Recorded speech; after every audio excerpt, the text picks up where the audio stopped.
Wait for it. Wait for it. Wait for it.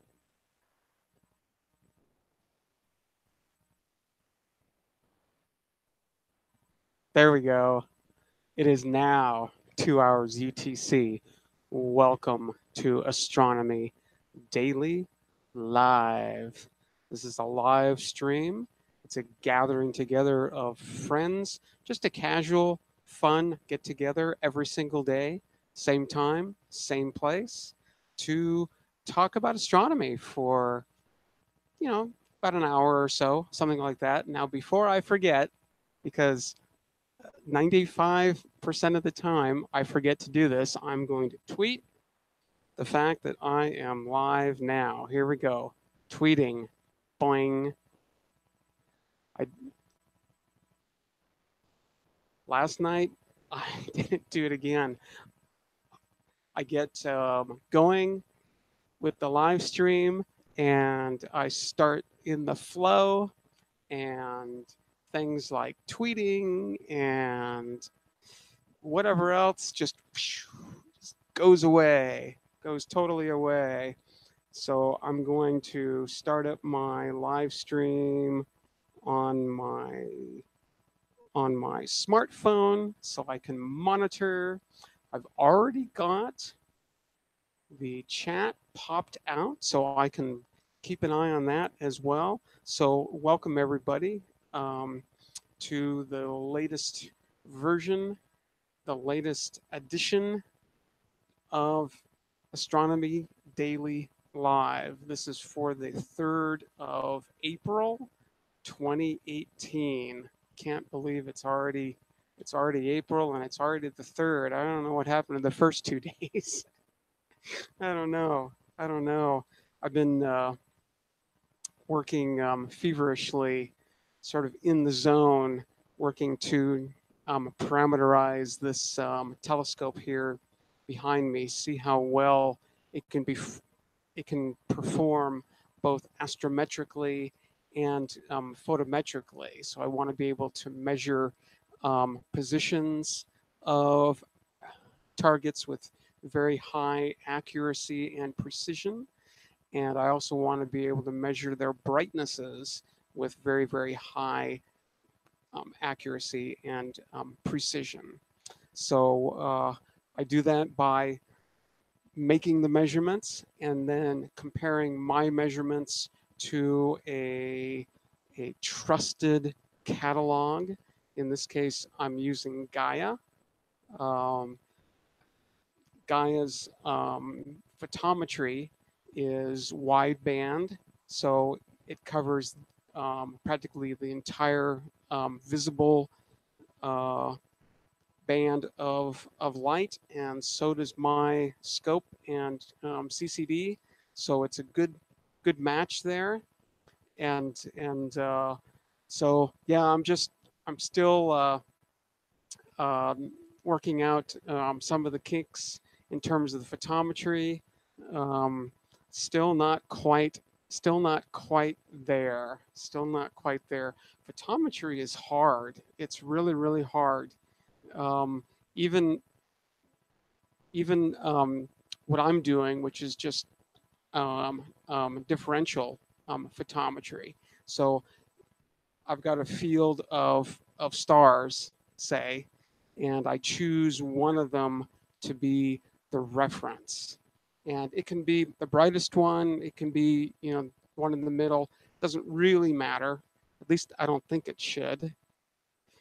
But say I choose, the brightest one in the field, and I measure its flux. I can then measure the flux of all the other stars and or targets in the field of view and calculate the difference in magnitude between the reference and the target. And I can do this for all the stars in the field of view. And then I can compare those differences to the differences in Gaia and see how close I am. And now that sounds really, really simple, but it's not. It's not. It's it's just yeah, it's just a painful exercise. Luckily, I think I've got all the tools in order to make it happen in terms of programming and being able to plot plot things and display images, all that. So it's just yeah, it's being a little painful. The data that I'm working with, I think, is a little far from ideal. So what I really have to do is I have to look at another set of data, which I have. I've been focusing on a set of data that I collected on my evening of February 15th. Um, um, a couple of star fields around M41 and M46, and I think the seeing was a little iffy that night. I think so. I'm getting a lot of variation in my individual frame counts, um, and even though I'm summing those up to increase the signal to noise in order, for the photometry to be a little bit better, more stable. Still, I don't know. So, yeah, really, really soon. I found, and um, writing all my own code. Of course, I find, you know, bugs in it, and this morning I was chasing this ghost that turned out to be a little typo in the command line. I was I've got to give it the dimensions of the images, and one of my numbers was off, and so I chased that for a while until I realized it's like, oh man, I was typing in the wrong number. So it's those kinds of things that just get you. So yeah, I'm finding a couple of things in the code that I still have to work out. So yeah, it's not an easy task. The astrometry, the astrometry is really, really, really easy, super easy. And when I compare my astrometry to uh, Gaia's astrometry, I am primo. I'm primo. I'm getting about 1/3 of an arc second accuracy, and that is about as good as I can expect, because one of my pixels is just a little bit less than one arc second. So the fact that I'm getting an accuracy of less than a pixel, doing good, doing really, really good. And it isn't insanely less, right? It's not like 100th of a pixel or 1,000th of a pixel. It's 1/3 of a pixel. So that's actually very, very reasonable. I've got my fan on tonight. I hope that you can't really hear it through this mic. This mic is somewhat insensitive. That's why I've got to have it like right up against me in order for you to hear anything at all. So I don't think that you can hear that fan, but I'm going to keep it running anyway, because it is an Arizona spring day, and the really, really interesting one of one of the many interesting things about living in the desert is that the difference between the highs and the lows can be very, very extreme. I can be I don't know what it was today, but I I would say that it was probably close to 80, um, um, 80 degrees Fahrenheit, and it will drop into the 30s tonight. So just these huge swings in temperature.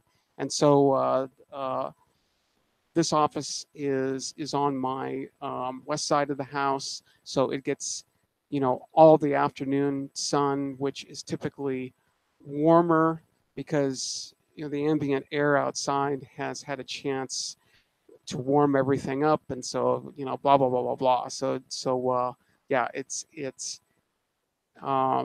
getting nice and warm down here in southeastern Arizona. It's actually it looks like it's a clear night tonight, but I've opted to not do any more observing and sort of stay in focus in terms of working on this photometry, as I think, well, I've said this a few times now, but I think I'm really close to being able, to say how accurate and precise my system can be in terms of photometry. Now I know what I would like, but that's not maybe what I'm going to get. I don't know. Maybe there are things that I can do while observing, while collecting data to um, make sure that the accuracy and um, um, precision are as as um, as good as they can be. So yeah, it's sort of like you know learning to ride a bike and falling and falling and falling and falling. Finally, you figure it out, you get your balance, and zoom, off you go. So that's sort of the goal, but yeah, not quite there yet. But it's frustrating and fun at exactly the same time. So it's um, pretty insane. Good, Tom. I'm glad that you cannot hear the fan because it's relatively loud, and it's just maybe a foot and a half away or so. Just right out of the field of view here. Like you can, there it is, right there. Oop.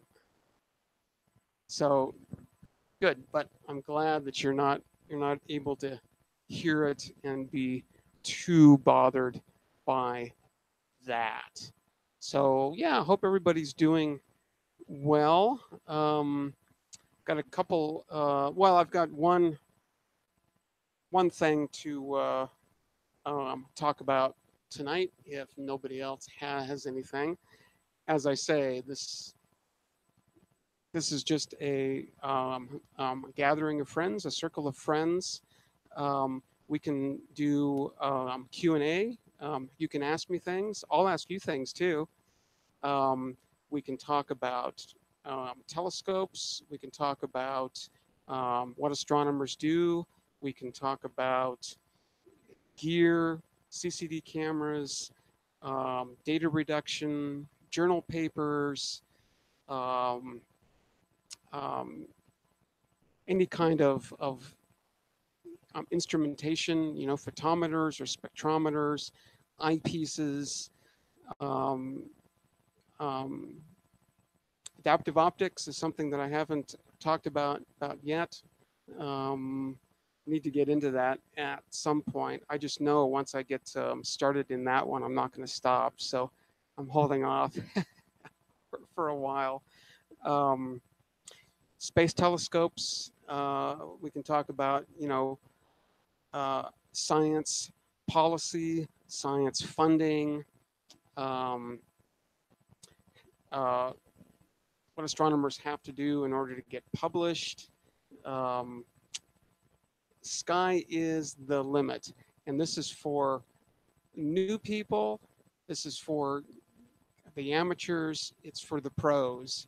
It's the show is supposed to be for everyone. So I sure hope it is. Um, Definitely want to give some shout outs. The Deep Astronomy with Tony, for sure. He's usually on Wednesdays and Thursdays. Um, I think he's at like 3 p.m. Eastern time in the United States, if I remember correctly. Tony Darnell. Uh, there's also the weekly space hangout, which I think is that does that happen every Wednesday? Uh, can't keep track of all of these. Um, there's also somebody that I haven't mentioned in a while, and that is Dennis R. Hands. Dennis R. Hands. He does a live stream on I want to say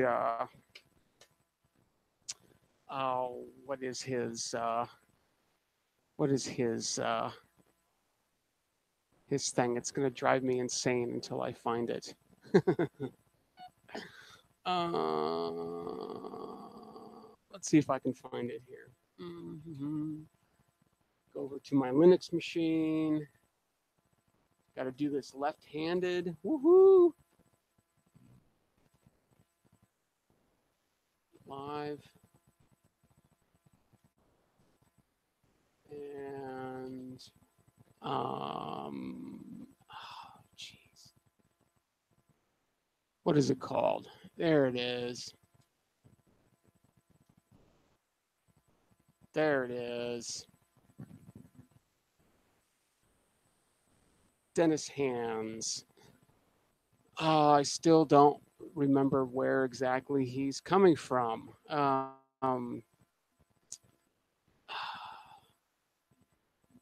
Well, but at some point, poor Dennis. But yeah, check him out. Anyway, he's at pscp.tv, Periscope. Periscope.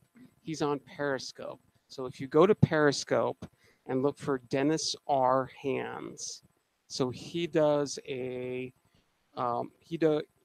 two live streams a week. One is, and I don't think that this has changed. Um, One of them is on Mondays at 8 a.m. Eastern time, which would be 1400. 1400. Oh, it's all changed now. So yeah, you're gonna have to figure that out, I guess. And then he's also on Wednesdays at 8 p.m. Eastern time. So he's a teacher, and he has taught for uh, several decades, and so he knows his stuff really, really well. And he's a very, very, very good teacher. Excellent, excellent, and sense of humor is awesome. Is absolutely awesome. So huge shout out to all those folks. Also check out cloudynights.com. Oh man, my Linux machine is going to freeze up because I forgot to. For some reason, I don't know what it is, and I'm going to try to save it here live.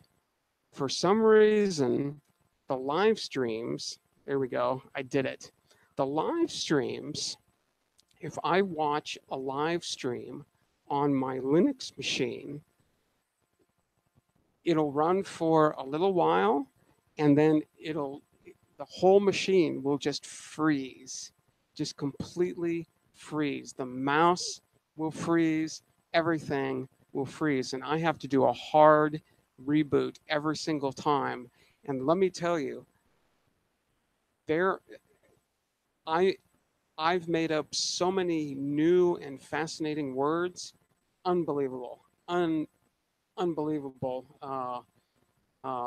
number of new words I have made up when that happens, because the worst thing that you can possibly do to a computer is to do a reboot, or some kind of a power uh, off and on thing while it's running, and it's just bad news. But sometimes you have to do it.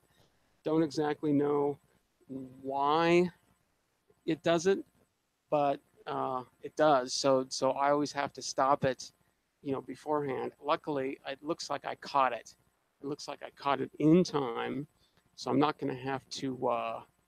Yeah, okay. Deep Astronomy, 3 p.m. Eastern on Wednesday um, and Thursdays, and Weekly Space Hangout, 8 p.m. Eastern on Wednesdays. Yeah.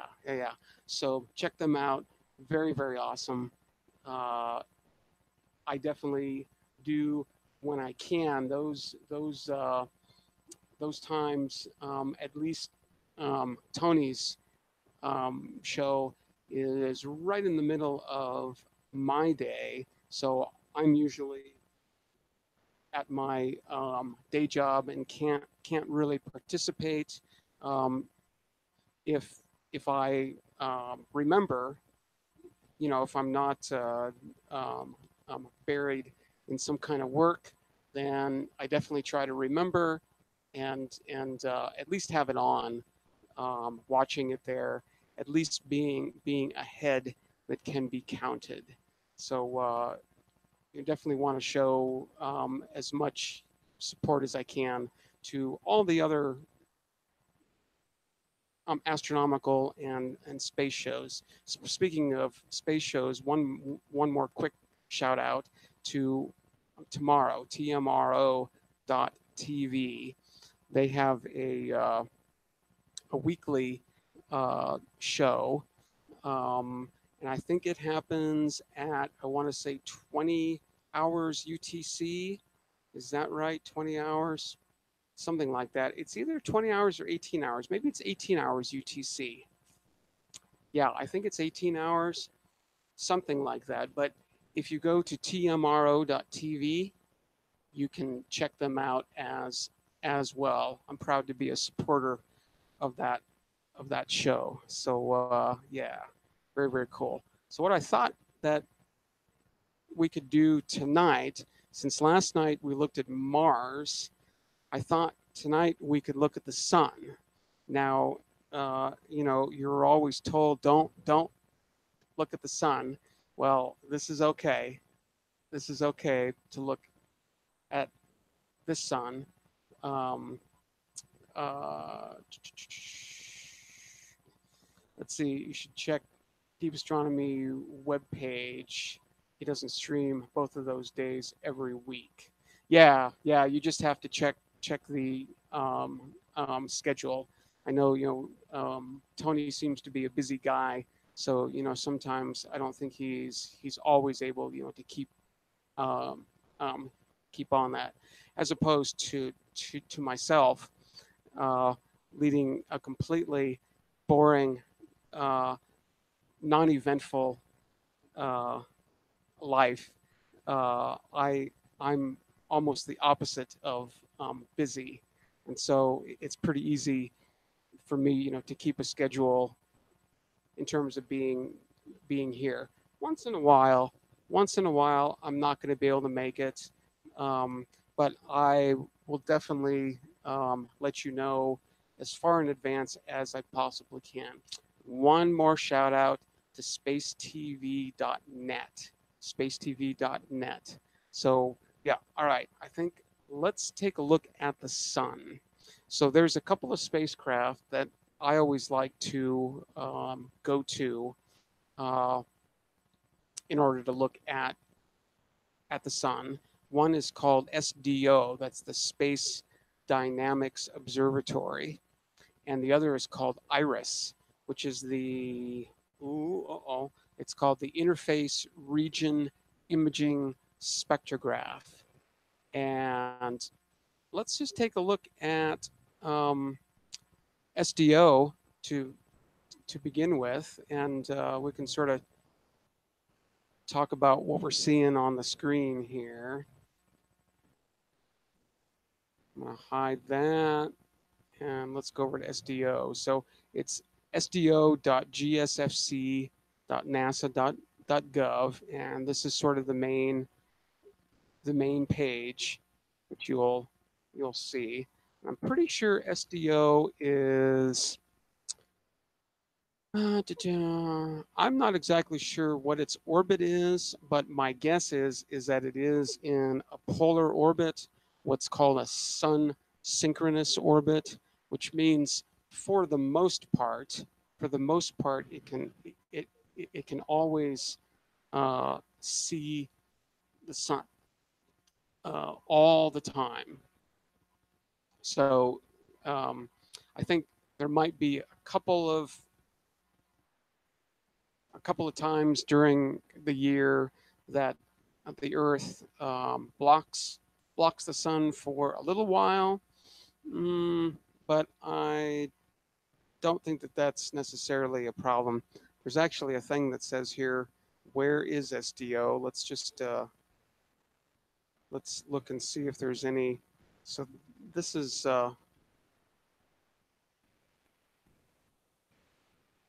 2018 092. So that's looks like day number, and kind of interesting. It's looks like it's, I don't exactly know what it's doing right now.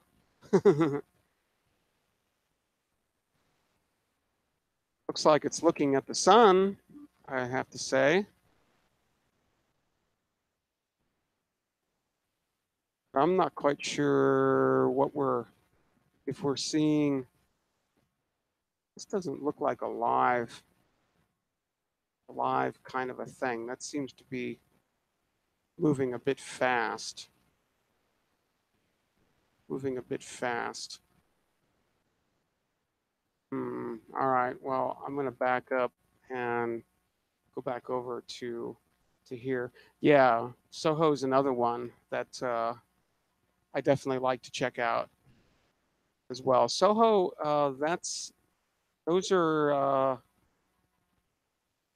those the ones that they're, no, that's not the one that has one in front and one in back of the Earth. That's yet another one, right? So yeah, I think there's a bunch of spacecraft that are looking at the sun these days. But what I like to do is I like to go to data. We can go to the sun now.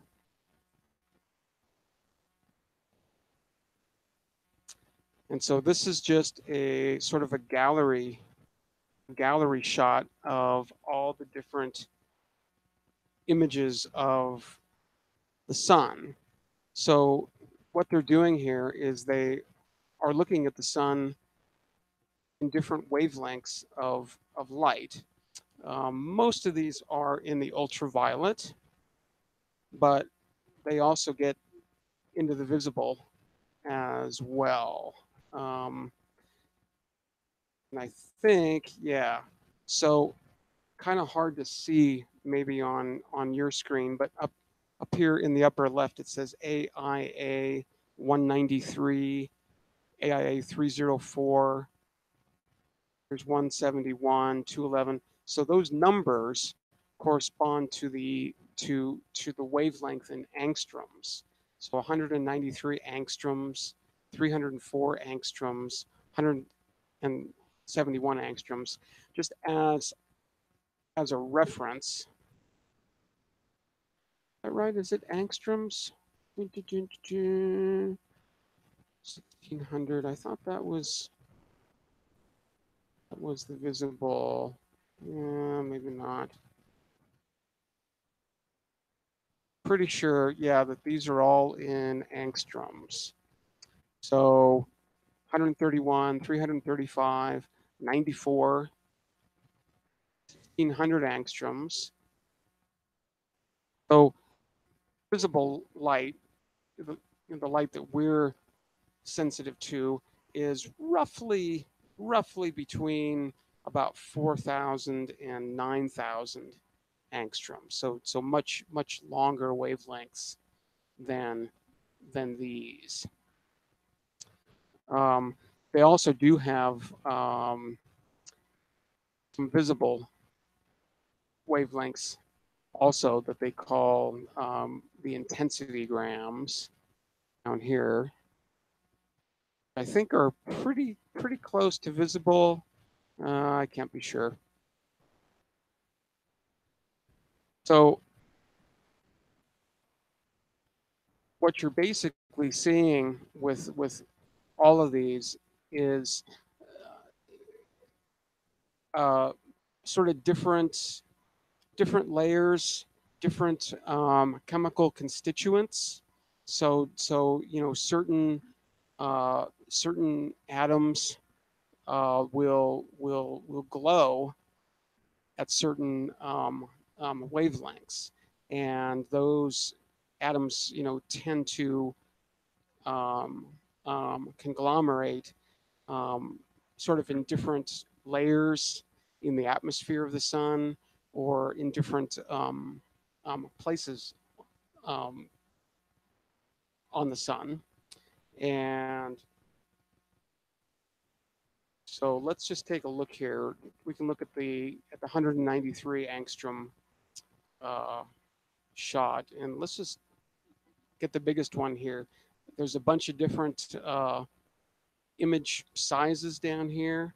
I usually just go for the biggest one, 4K by 4K, and then it can load, and then we can zoom in and zoom out. So just some basic features. What what we're seeing a lot of here is what's called the corona. It's sort of the outer atmosphere uh, um, of the sun, and these are actually holes in the corona, and they're called coronal holes.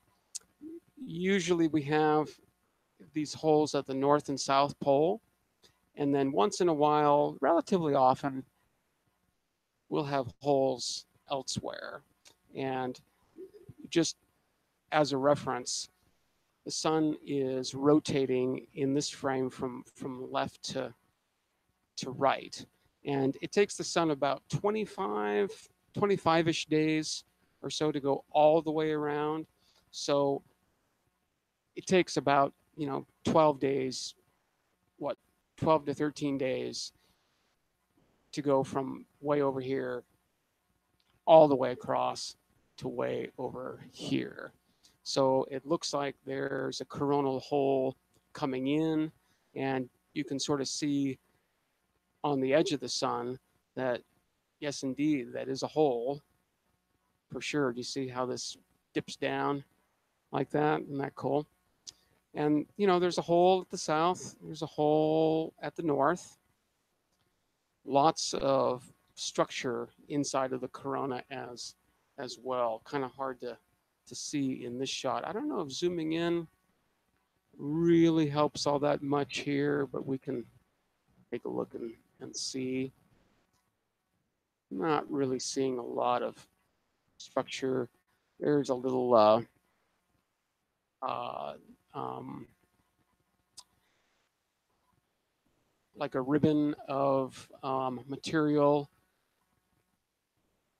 along the edge of the sun that's sort of being elevated above the sun. Kind of cool.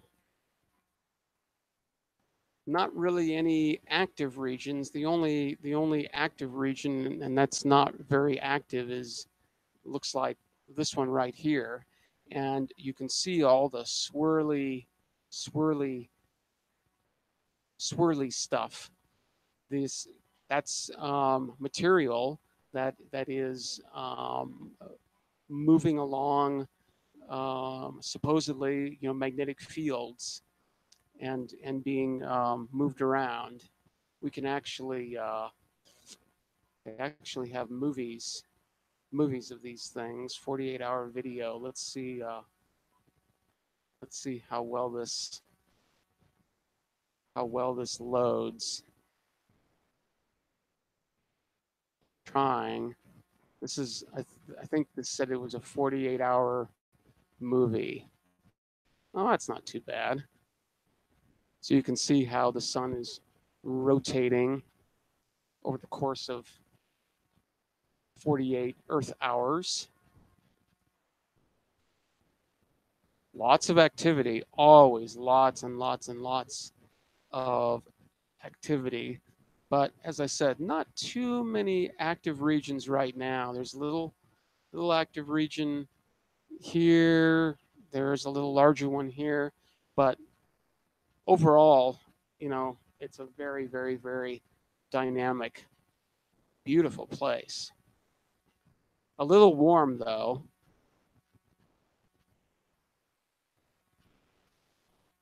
Just a little warm. Can move up to the top so we can see the northern parts.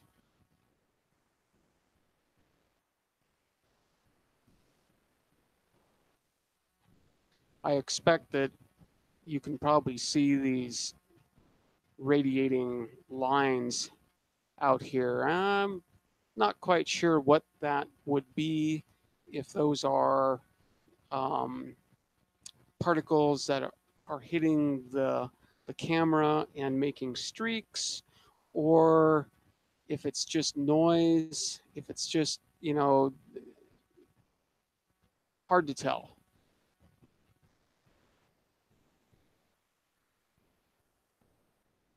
There's a southern view where you can actually see what time it is down there in universal time, of course.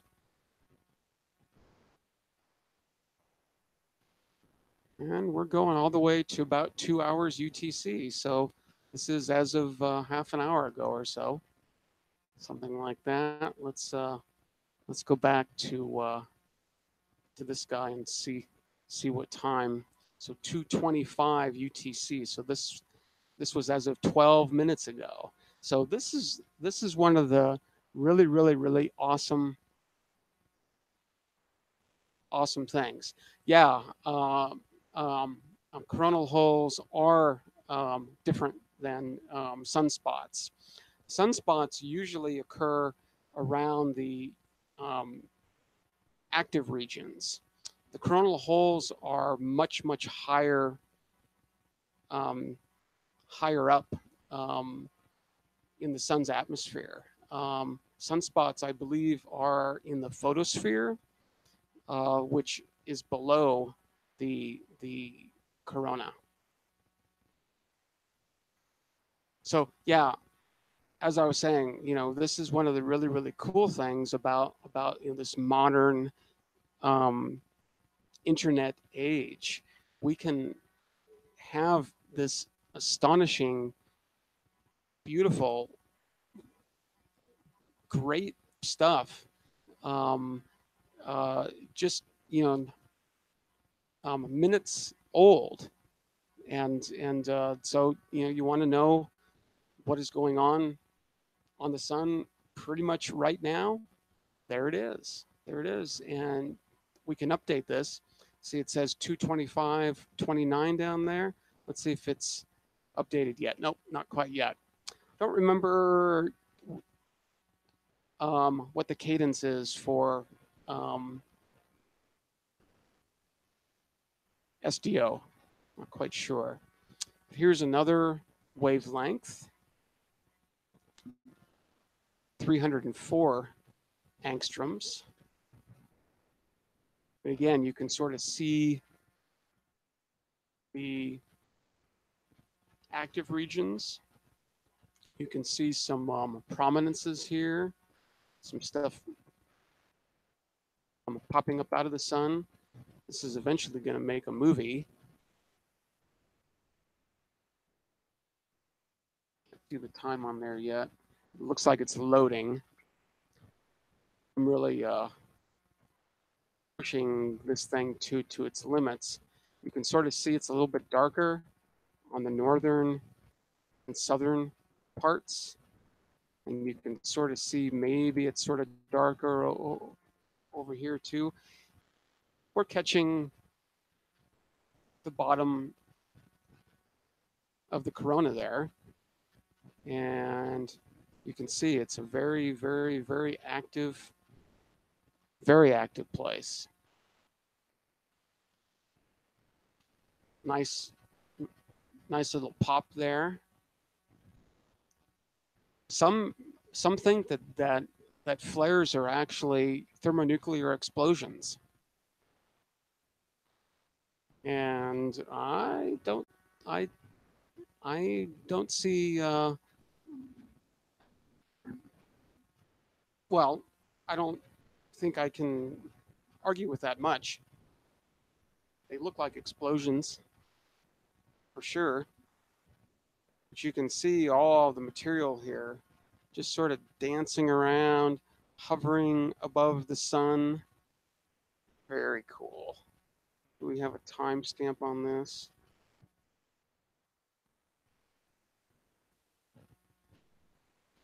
So that too is very, very recent.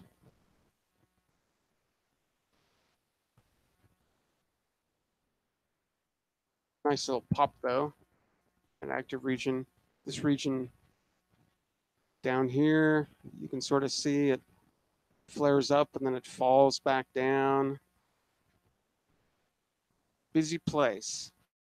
Very, very, very busy place. Let's look at the latest one there.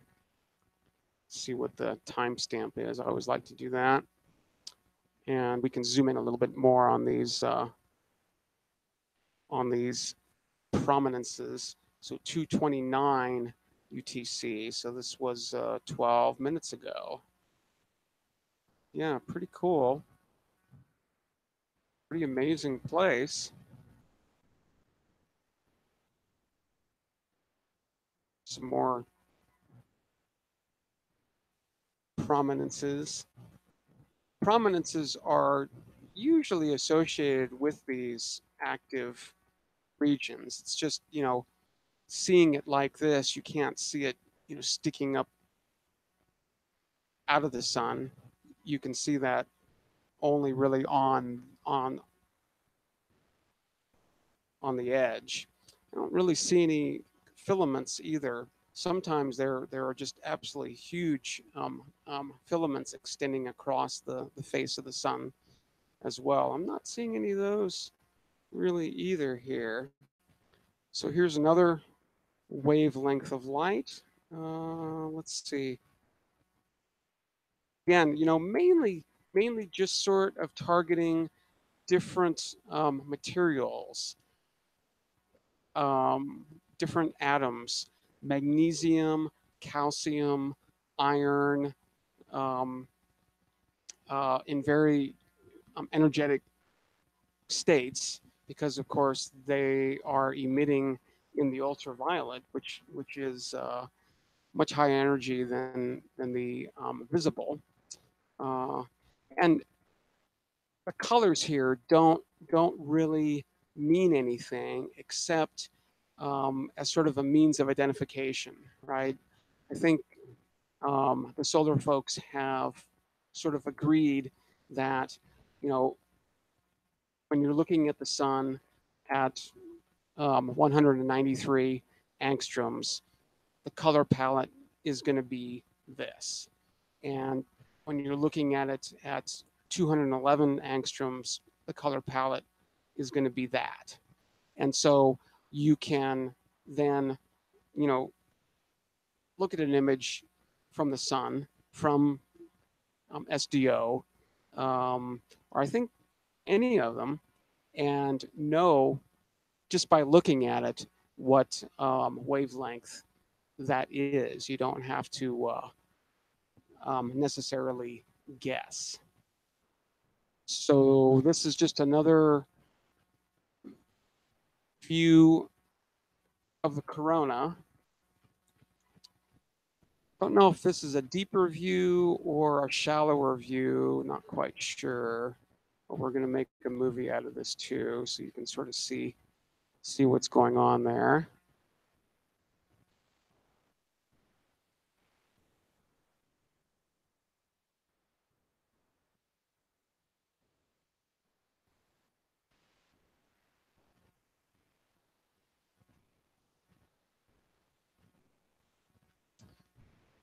So that's very cool. Let's see. Here's at 94 angstroms. Wow, 94 angstroms. This is very ultraviolet. Ultraviolet.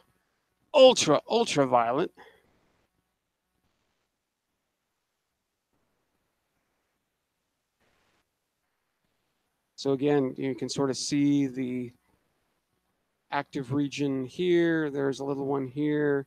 You can see the coronal holes still. Yep.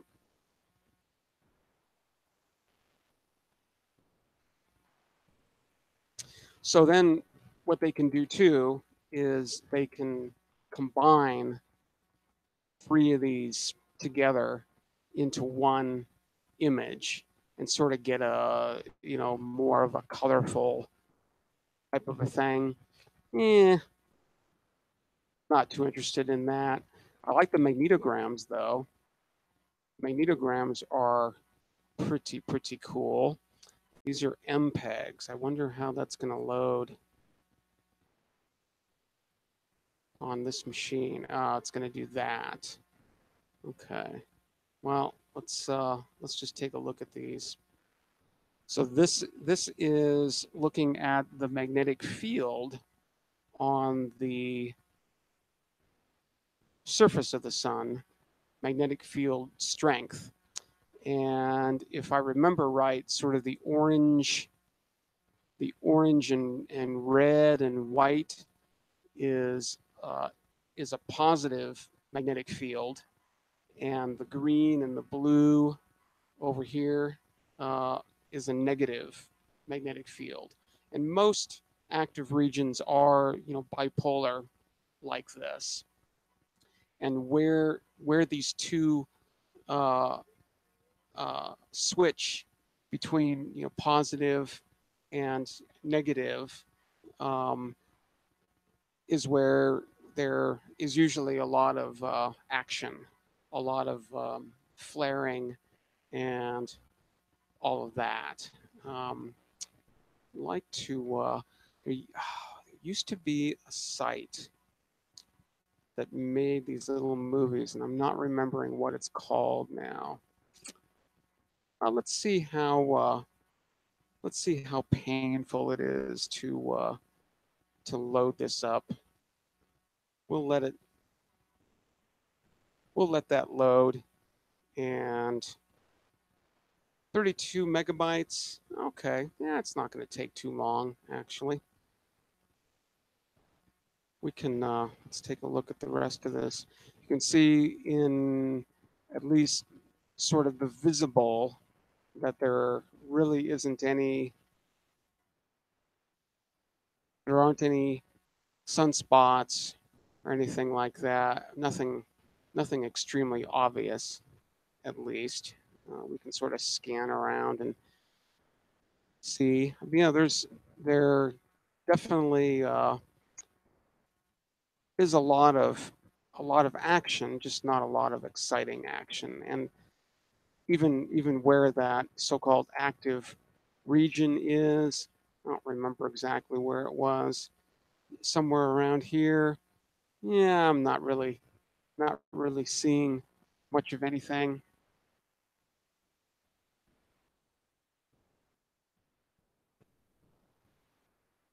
We can sort of scan around the sun here and see if there's anything too interesting. I think we are in a solar minimum at the moment. The sun seems to go through these cycles where it has a lot of sunspots and a lot of activity, a lot of flaring, and then it goes away and it peaks It peaks every 22 years. So yeah, I think right now we're at a low point in terms of solar activity, in terms of sunspots and flares and all of that. Now, that doesn't mean that those kinds of things can't happen and don't happen. It's just uh, there's not a lot of action, at least right now. So it looks like this thing loaded. Let's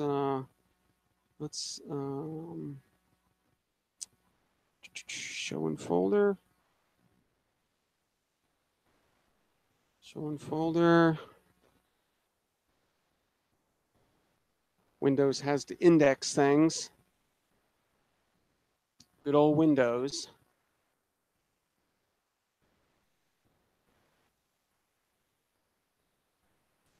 But these magnetogram movies are kind of interesting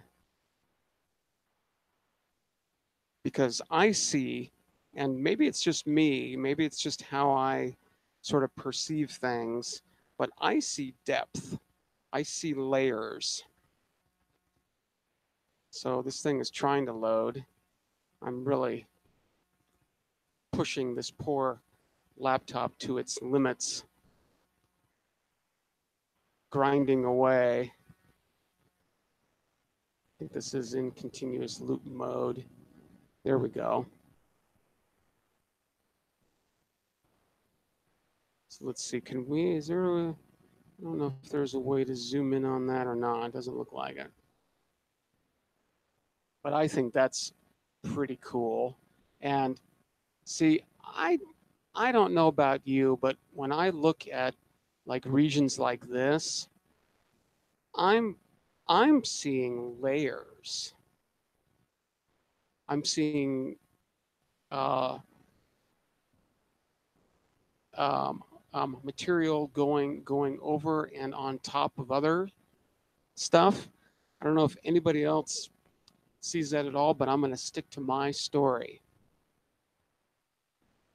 But is that awesome or what? What an awesome, awesome place.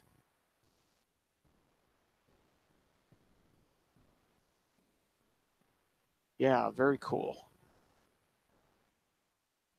Very, very cool. Let's see. We go back over here and see. Let's look at the daily movies. Let's see what they've got here. Oh, okay. Browse the daily movie directory. Let's see. 2018.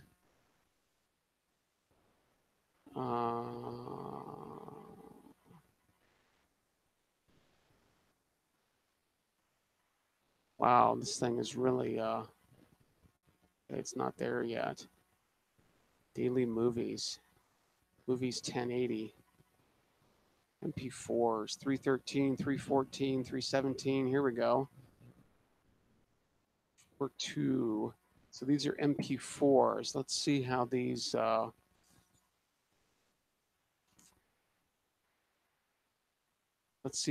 load. The 1600 one.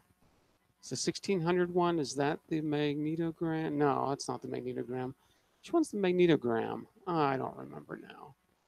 I'm gonna have to go back and look.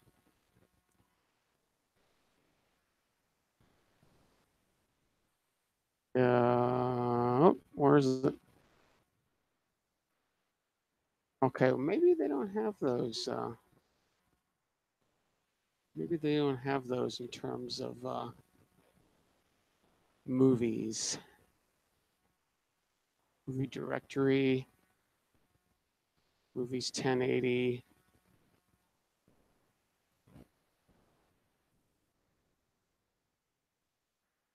Well, let's just look at one.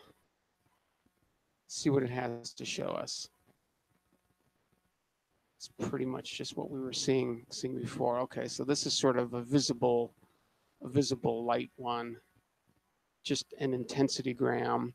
You can sort of see, I don't know if you can tell or not, but the edge the edge is darker than the middle. So that's a real thing. That's called limb darkening.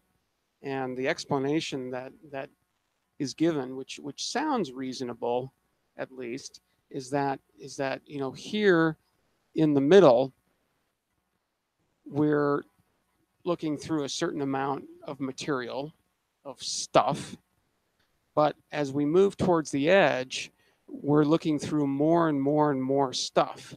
So as we get right to the edge, we're looking through a lot of stuff, and so it just looks darker because we're looking through a lot of stuff. I think that makes sense. There might be other explanations. That one seems pretty reasonable. 402, let's see. Maybe we looked at a few of these already.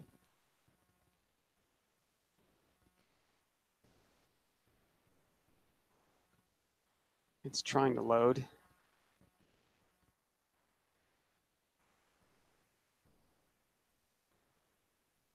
So I can say this is definitely the safest and best way to look at the sun. The next best way is to set up either your telescope or like a pair of binoculars that have a solar filter in them, and take a look at it that way. Definitely never, ever look at the sun without some kind of protection.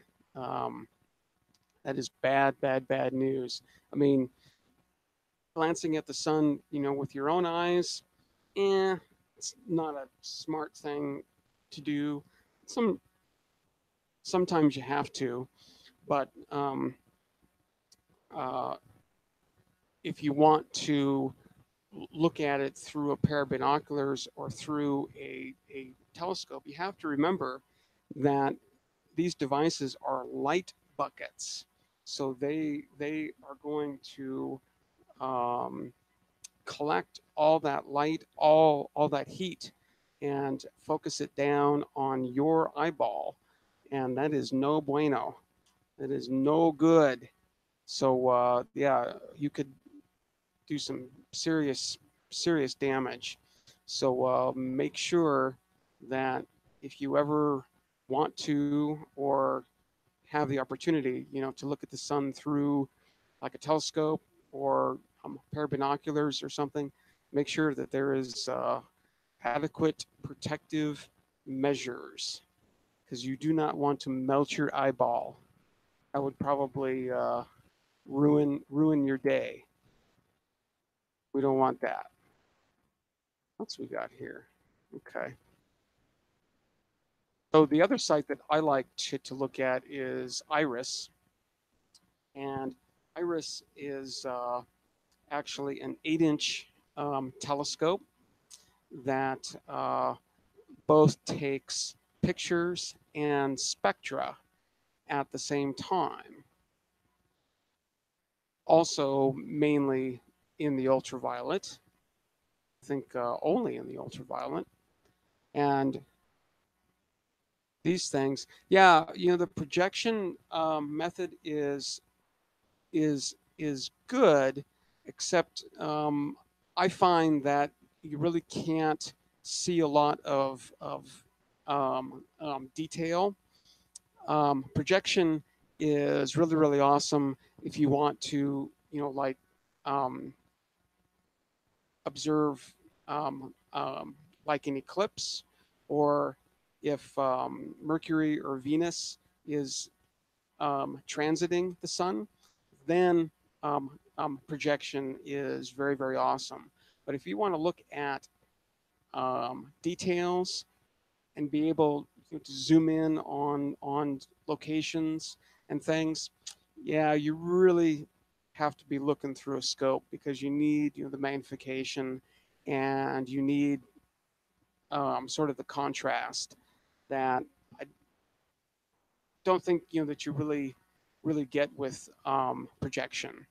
So yeah, so Iris Iris is very, very awesome because they update their stuff very, very rapidly. Um, you can sort of see here the time and date. They're usually maybe about a day behind or so, and yeah, that's sort of what. Well, yeah, and not even quite that. They're about 6 hours behind here, right? Because it's 3 hours UTC, and this data was taken in 1922 to 2019. So yeah, 6 or 7 hours or so, and not all the data is available right away. You actually have to go pretty deep into it. But yeah, they look at both the edge of the sun like this, and they look at you know um, regions on the disk itself. So let's keep going here. Let's see if we can find some data, so we can look at some of this and focus in on it. So we can talk a little bit about what we're seeing here. All right, cool. Let's get see if we can get an interesting edge shot.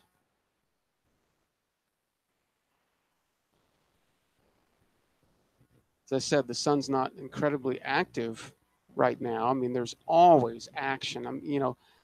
Being active is sort of a relative term, right? Because the sun is extremely active. Just sometimes it's more active than others than other times. I'm just looking for an interesting if we can see anything along the edges that'll maybe look a little interesting. How about this one? So let's see. Let's just take a look here, and all this data is available. So they're looking at it at 4 different wavelengths: 1330 angstroms, 1400 angstroms, 2796 angstroms, and 2832 angstroms. And then down here are the spectra. Um, so I don't know if you can, yeah, it's kind of hard to see it on this. Let's get a raster image. Can we get, let's just do this. Let's grab the MP4. Actually, let's look at the JavaScript. Let's see if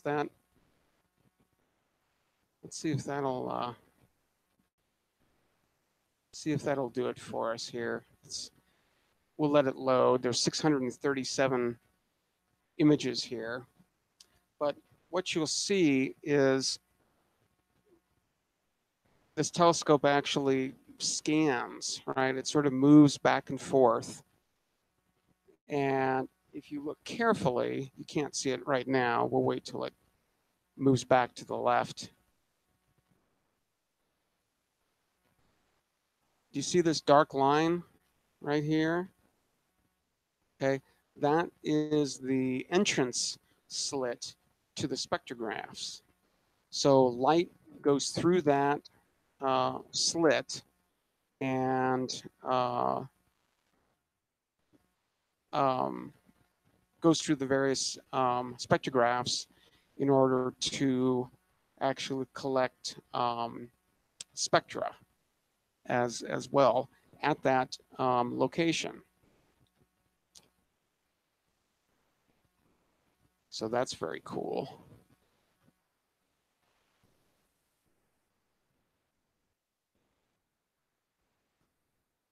So this was taken on March 17th at 23 hours, 11 minutes. And we'll let this whole thing load, and then we'll let it run, because it's not even halfway done yet. You can see how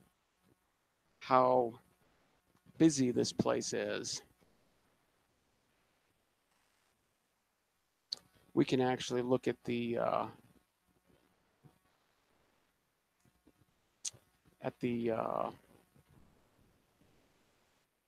spectra as well. We'll let this load.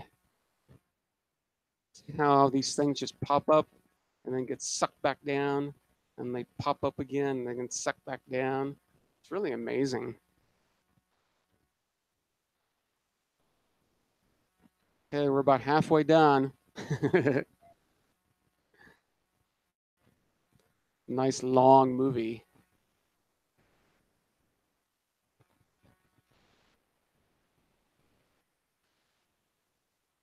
Let's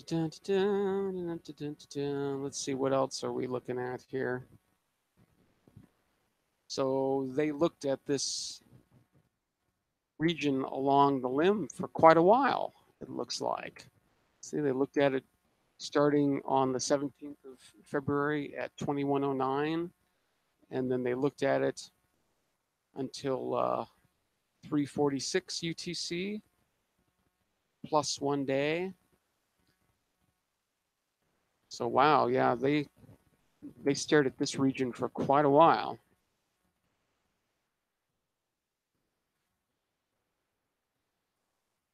Almost there. Just another 100 and some images to load, and then we'll watch how active this star is. It's about 100 frames left. This is sort of a long movie here, but I think it's worth it. We're casual, just staring at the sun for a while. Doesn't hurt.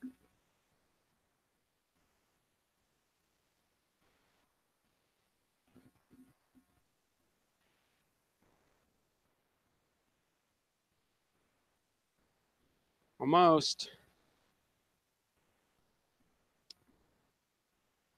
Oh, very, very soon now. We got less than 20 frames left.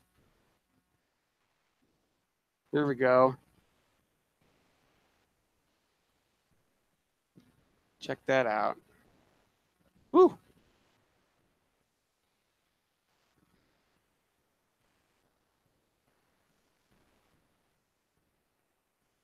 So this is right on the edge of the sun, and we're looking at some active regions here. There's one here, and obviously there's one up here that we can't see. But you can see all that material shooting out, falling back in. And I don't know if you have noticed this 2 or 3 times now. I'll sort of point it out again when it comes into view. It gets really, really noisy for just a couple of seconds. Let's see, it's going to be coming back around, I think. Okay, here we go. Well, now watch. It's going to get really noisy. Watch. Right there. I don't know if the timing is good enough to be able to point that out or not. What that is, that's actually the spacecraft itself moving through the South Atlantic anomaly. It's a sort of a dip in the Van Allen belts, where we know that there's a lot of very, very well, high density, high energy particles, and when the spacecraft moves through that region, the cameras on this spacecraft, and of course, the rest of the spacecraft too, get absolutely bombarded with these charged particles, and we see that as increased noise. So pretty cool. Let's see, we can actually let's go back. I think we can look at the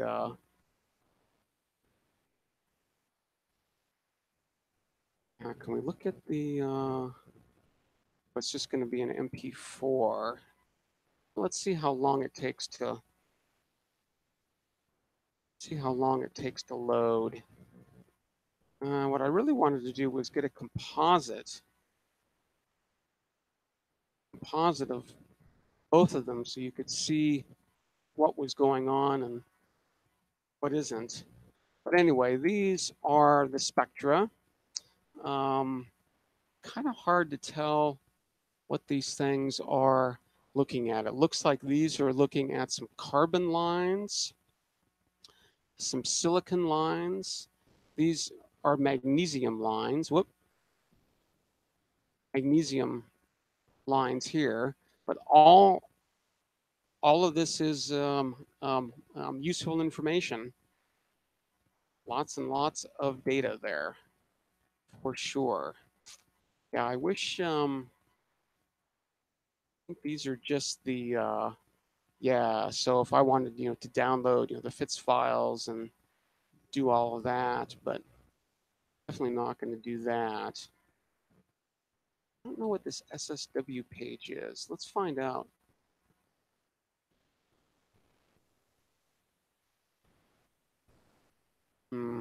Yeah, that's not too useful, I don't think. Sort of shows where they're looking on the sun, so-called context image.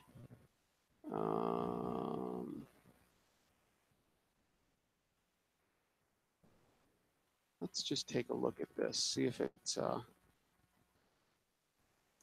see what these spectra look like.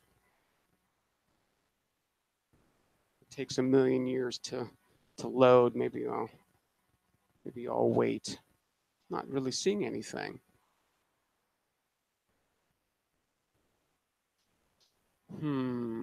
Yeah, I'm not seeing anything there.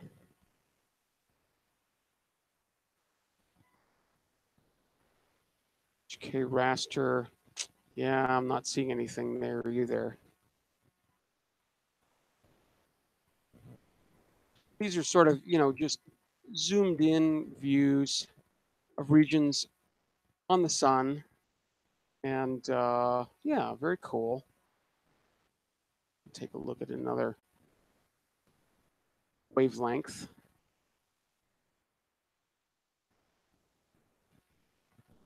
And another view of the same, exactly the same region, but now, we're looking at different materials, different layers as well. So we're going to see some slightly different activity, slightly different. And I'm not going to load this whole thing because we're past our hour looking at the sun here.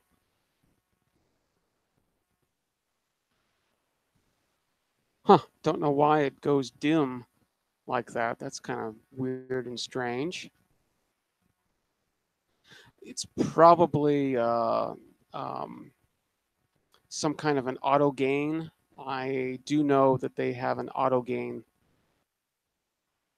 uh, on this spacecraft. There it goes through the South Atlantic anomaly again.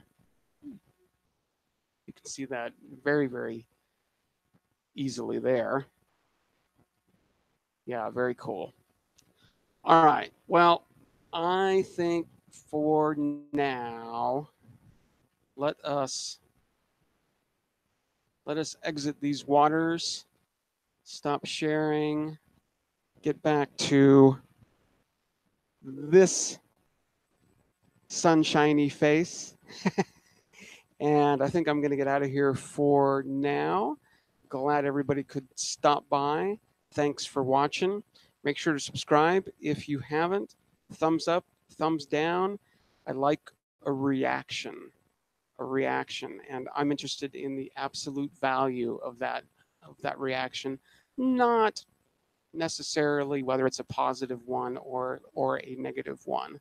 Um, Spread the word too. Definitely want this to get out more and more and more.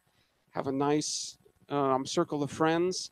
Certainly, probably not aiming for 12 or 13,000 at one time, but yeah, I'd be happy, with 10 or 20 or 30 or 40, maybe 100 or so, gathering around in a nice big circle and talking astronomy for usually at least an hour, if not a little bit more. Speaking of an hour, a little bit more, I'm going to get out of here. So peace out. I will see you in less than 23 hours again, about 20 million kilometers out that away somewhere. So hope you have a great evening, a great day, and all right, I will see you again on the spin. Okay, bye.